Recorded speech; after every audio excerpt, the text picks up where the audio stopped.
نو وما تفعلوا هغه چې تاسو کوئ من خیر د نیکینا یعلمه الله پوهه د الله پاک پدې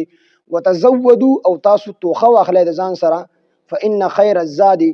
بشک بهترین توخه التقوا بچ کېدل دي سوال نه د تفصیل تیر شو چې بعضی خلک په د کور نه راوتلي مونږ متوکلین پیسې هر څه ورسره خو پیسې به ځان سره روان نه غستلي وي مونږ د الله په لار کې وځو د الله لپاره حج کو الله به زمونږ د ډوډۍ او د خوراک سکاک تنظیم کوي چې کله به وږي شو نو بیا خو به یقین هغه شانتي وونه نو بیا به د خلکو نه سوال کو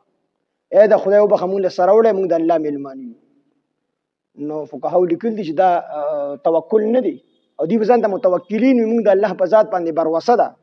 وی توکل دا دی چې ته لومبي اسباب برابر کو یقین په الله وکړه اسباب چې کوم الله درګړي پیسې جیب کې واچوه او بیا وای الله به زما دا کار کوي نو ټیک تکي بدر خو اسباب به برابره بغیر د اسبابو د الله پاک قدرت دی کولی شي خو سنت نه دي اسباب الله پاک را لګل دي دنیا ته او دنیا دار الاسباب د دې کې به اسباب اختیاري نو دې کې الله پاک د هغه خلکو باندې تنبیه ده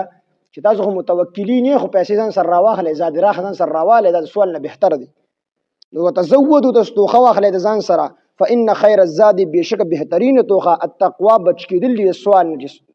سوال تاسو نه کوي وتقوني خاص زمانه او یریږي یا اول الالباب اذا عقل خاوندانو